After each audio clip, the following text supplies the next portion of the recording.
Joignez-vous à la discussion. Appelez ou textez le 187 Cube Radio. 1877-827-2346. Bon, parfois, il y a des sujets d'actualité qu'on traite et parfois, c'est comme il y a une espèce de...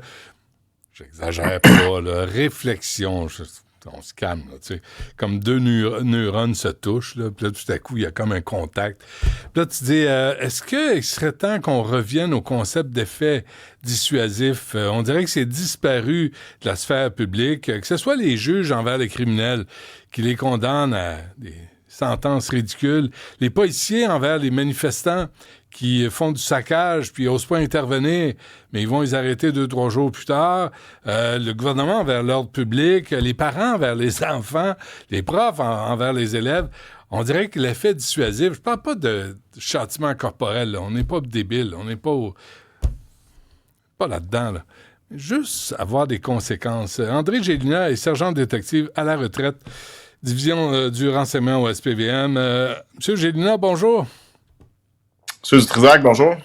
Merci d'être là. Croyez-vous, vous êtes un vieux, là. Vous êtes à la retraite, là. Vous avez eu le temps de réfléchir en vous berçant puis en pensant à vos vieux péchés. Mais l'effet dissuasif, là, c'est-tu juste moi, là, qui se dit, il faudrait peut-être y revenir?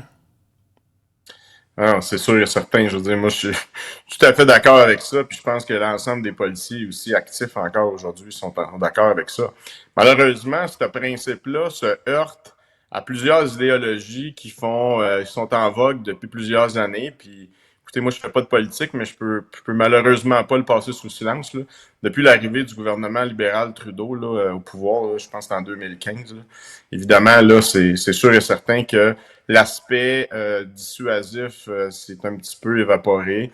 L'aspect déresponsabilisation du criminel, protection du criminel au détriment des droits des victimes puis de la protection des victimes, c'est aussi installé beaucoup. On l'a vu au travers d'un paquet de projets de loi. Vous savez, moi, je l'ai toujours pensé, puis comme vous l'avez mentionné, quand même une coupe de cheveux gris, là. J'ai toujours pensé que les citoyens honnêtes devaient avoir une excellente relation avec la police, devaient avoir une relation basée sur le respect mutuel. Mais évidemment, j'ai toujours pensé aussi que les criminels devraient craindre la police. Et malheureusement, j'ai l'impression que c'est pas nécessairement très en vogue comme chose, mais on va espérer que ça va changer. OK, allons-y par étapes. D'abord, vous avez mentionné, André Gélina, le fédéral. La loi C5 sur la surreprésentation des Autochtones et des Noirs dans les pénitenciers. La loi C75 sur le système de justice pénale pour les adolescents. La loi C21 sur le contrôle des armes de poing. Ça, c'est l'œuvre de Justin Trudeau. Ça a profité à qui, tout ça? Ça a profité aux criminels. On va y aller par étapes. C5, j'ai témoigné avec mon collègue Stéphane Wall, que vous connaissez, à C5, à C21. C5, moi, ce qui m'avait frappé lorsque j'ai lu ce projet de loi pour la première fois, c'est qu'on déresponsabilisait des catégories de criminels et nulle part dans ce projet de loi-là, le mot « victime » était mentionné. Nulle part. Absolument pas. Et ce qu'on utilisait, on partait sur une prémisse qu'il y a une surreprésentation dans les pénitenciers, dans les prisons, ce qui est un fait. Par contre, ce qu'il faut comprendre, c'est que ce projet de loi-là faisait en sorte qu'on prenait des gens qui avaient été dûment reconnus coupables par un des meilleurs systèmes de justice au monde. Il n'y en a pas de parfait, mais le nôtre est excellent. Et on essayait de les soustraire à l'application de cette loi-là parce que leur communauté est surreprésentée. Écoutez, c'est du nivellement par le bas. Ce qu'il faut comprendre, c'est que c'est un fait qu'il y a des communautés qui sont peut-être plus mal en point, mais évidemment, ça nécessite des interventions socio-économiques en amont et non pas tenter de faire disparaître le crime d'une baguette magique. Ouais. Ça, on ne rend pas justice à personne ni aux victimes. Je vous arrête 30 secondes parce que ce que j'ai entendu Maria Mourani dire aussi, oui, mais c'est aussi surreprésentation des victimes dans ces communautés-là. Et ça, on n'en tient pas compte. Oh oui, Maria a tout à fait raison là-dessus. Et ça, c'est un discours qui est pas très populaire parce qu'évidemment, c'est pas politiquement correct. Mais la majorité des gens de la communauté noire, des communautés autochtones, sont tués par des gens de leur propre communauté. Pour pas dire l'écrasante majorité. Et en même temps, donc, en agissant de cette sorte-là, on essaie peut-être un peu de faire de l'électoralisme par rapport à certaines communautés. Mais en même temps, on les abandonne à leur sort et on fait en sorte que ces gens-là, on va perpétrer la victimisation de ces gens-là et c'est ce qui est inacceptable. L'autre point, on parle de C-21. C-21 contrôle des armes à feu. Écoutez, 90 à 95% des armes de poing qui sont saisies sur des infractions ou des perquisitions sont des armes qui ont été acquises illégalement et utilisées par des criminels. C-21 a tenté d'amener la prémisse idéologique et émotionnelle de nous faire croire que c'était les chasseurs et les tireurs sportifs qui étaient responsables. Il n'y a rien de plus faux. Ça a été en fait une réaction du gouvernement fédéral face à des groupes de pression qui, évidemment, font pas l'analyse, pragmatique de la situation du terrain. D'ailleurs, il y a 2 semaines, l'Association des policiers de Toronto est venue dire que C-21, le bannissement de l'achat puis de la vente des armes de poing légales pour les tireurs sportifs n'avait eu absolument aucun effet. Donc, parce que les armes de poing viennent du marché noir. Ben clairement, vous savez, quand je vous dis que 90 à 95%, c'est des armes illégales, c'est des armes qui proviennent d'outre-frontières, c'est-à-dire des États-Unis, qui rentrent par la porosité de la frontière. Ce qu'il faut comprendre, c'est qu'on a une frontière limitrophe la plus longue entre 2 pays au monde, évidemment. Elle n'est pas gardée. Bon, ben, tu sais, les points de douane, c'est plus des points de contrôle administratif. Mais il faut comprendre aussi qu'on a des territoires autochtones qui sont des zones de non-droit, des no man's land législatifs ou juridiques. Et à ce moment-là, on s'est rendu compte au fil des ans que les armes rentrent par là. Il y a eu aussi des migrants. D'ailleurs, il y avait eu un événement qui avait été relaté à propos qu'il y avait des gens qui étaient morts. Il y a de la drogue. Il y a aussi un risque pour la sécurité nationale parce que ces gens-là, c'est pas vrai qu'ils vont faire un filtrage de savoir qui rentre au Canada ou qui va passer aux États-Unis. Donc, cette idéologie-là, malheureusement, est en vogue. Et vous avez parlé de C-75. C-75, c'est on doit remettre... Le premier réflexe qu'on a, c'est de remettre les gens en liberté. Et on arrête des gens avec des armes, on leur donne une promesse de comparaître, tu as une date pour rentrer à la cour, puis tu vas passer dans 3-4 mois. C'est inacceptable. Je veux dire, le message que ça envoie, là, c'est du laxisme. Il n'y a plus de peine minimale. Alors là, c'est les juges aussi là, qui décident comment ça va se passer. En fait, on a aboli 14 peines minimales obligatoires pour des infractions très graves avec des armes à feu. Des infractions qui sont perpétrées par les motards, la mafia, les gangs de rue. Exemple, une extorsion avec une arme à feu, décharger une arme à feu avec une intention, peine minimale abolie.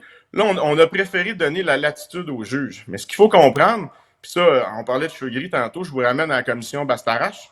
Ouais. Vous vous souvenez, le petit post-it jaune, là? Ouais. Ben, c'est sûr que les juges, il y en a beaucoup qui ont été nommés par l'idéologie du pouvoir en place. Et évidemment, on tombe dans le gouvernement des juges. Et là, ce qu'on se rend compte, c'est qu'il y a une dichotomie entre ce que la population veut, envoie le message via ses parlementaires. Et là, évidemment, ça tombe à la cour. Puis évidemment, bon, malheureusement, ça fait l'affaire du gouvernement en place. André Gélina, je vais vous présenter un extrait d'une entrevue que j'ai menée avec Fadi Daguerre il y a une dizaine de jours sur l'effet dissuasif. On l'écoute.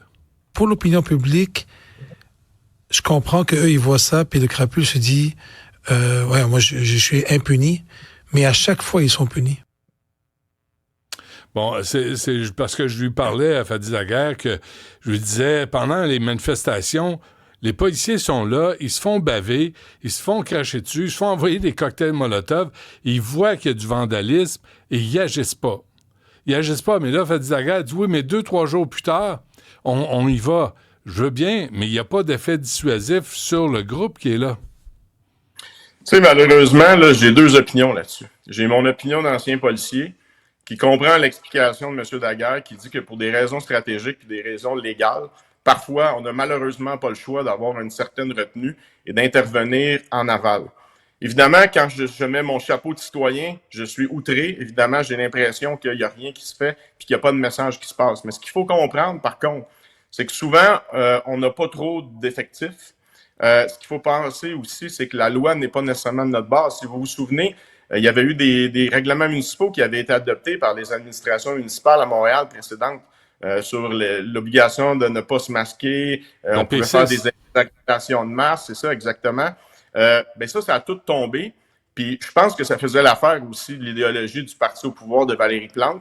Parce que vous savez, lorsqu'on a des juristes de bonne volonté qui s'appliquent à travailler ensemble et qu'il y a une direction politique qui leur demande de trouver une solution, ben ça va se faire. Vous savez, c'est comme C5, on a jeté le bébé avec l'eau du bain. Là. On arrêterait bien plus de se revirer de bord et dire, OK, les tribunaux nous encadrent, on va intervenir différemment ou, ultimement, comme je l'ai suggéré dans une lettre avec mon collègue Wall, d'utiliser la clause nonobstant, la clause de souveraineté parlementaire, la clause dérogatoire, appelez-le comme vous voulez, pour justement dire, ben c'est bien de valeur, mais ce ne sera pas un gouvernement des juges ni un gouvernement de charte. Et nous, on va aller dans la protection de la société et des victimes. Juste pour rester là-dessus, André Gélinas, c'est que quand tu as l'effet dissuasif là, à la suite du règlement P6 qui a sauté, là, on avait les manifestants, à l'époque des manifestations étudiantes, n'avaient pas à donner d'itinéraire, pouvaient se promener masqués.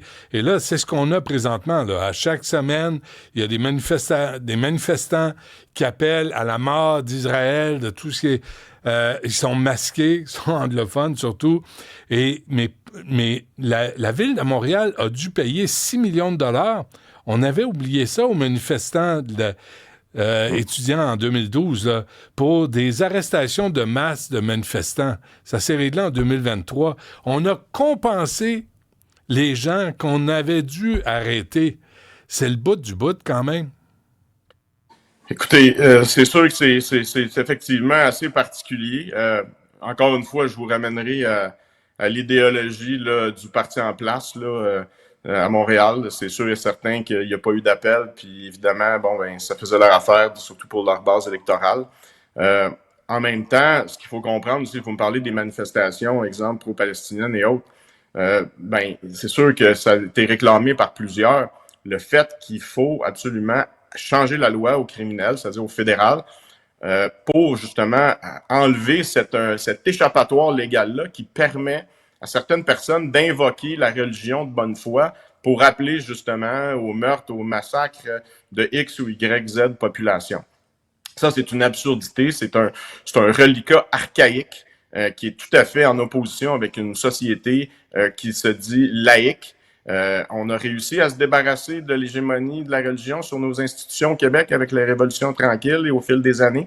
Mais là, je pense qu'il est temps qu'on passe à ça. Mais évidemment, encore une fois, il faut regarder l'idéologie puis il faut regarder aussi les bases électorales de certains partis qui sont au pouvoir.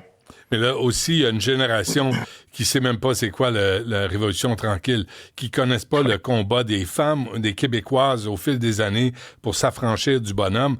Ils savent pas en 64, là, une femme n'avait pas le droit d'ouvrir un compte de banque sans l'approbation, sans la signature de son mari. Tu sais, c'est une éducation à faire qui est pas faite. L'effet dissuasif, M. Gélinas, sur les fusillades, sur les gangs de rue à Montréal, je le vois pas non plus, là.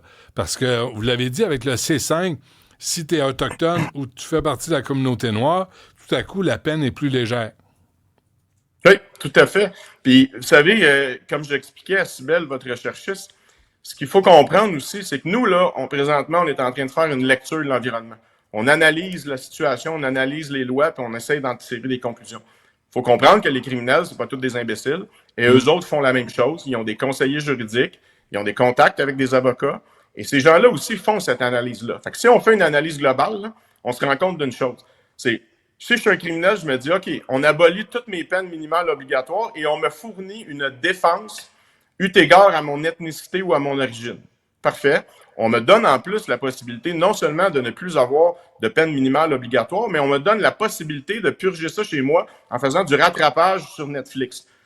Bon, OK, parfait.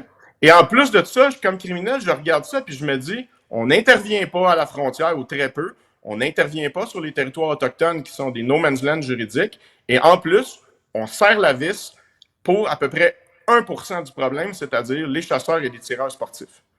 Écoutez, je m'excuse là, mais quand je fais une analyse basée sur mon expérience, mes connaissances et celles de mes collègues, ben j'en arrive au point que c'est une certaine fumisterie qui a été bâtie et qui a été nourrie par des idées, des idéologies, mais qui ne sont pas pantoute groundées, je vais le dire comme ça, sur la réalité terrain puis sur une analyse pragmatique et rigoureuse de la situation. Avez-vous l'impression, en conclusion, M. Gélinas, qu'on arrive à la fin là, d'une époque idéologique? Tu sais, Justin Trudeau va débarquer aux prochaines élections. Valérie Plante prend sa retraite de la vie politique municipale. Souhaitons qu'elle prenne sa retraite, point. On a là le cocktail parfait, là, la tempête parfaite au fédéral, au municipal, pour le grand plaisir des criminels. Oui, tout à fait. Puis ce qu'il va falloir aussi s'assurer, c'est de faire en sorte que les gens qui vont prendre la relève, tant au fédéral qu'au provincial, bien que ces gens-là vont bien saisir la problématique, vont bien saisir les solutions et n'auront pas peur de prendre le taureau par les cornes et n'auront certainement pas peur aussi d'aller à l'encontre de certaines minorités qui sont très vocales, qui sont très militantes. Mais moi, je persiste à croire, je suis peut-être naïf, là, mais il y a une majorité de gens qui se lèvent le matin puis qui vont travailler puis qui ont des objectifs dans la vie puis qui se disent « ça n'a pas de bon sens, je veux récupérer ma sécurité, mon sentiment de sécurité ».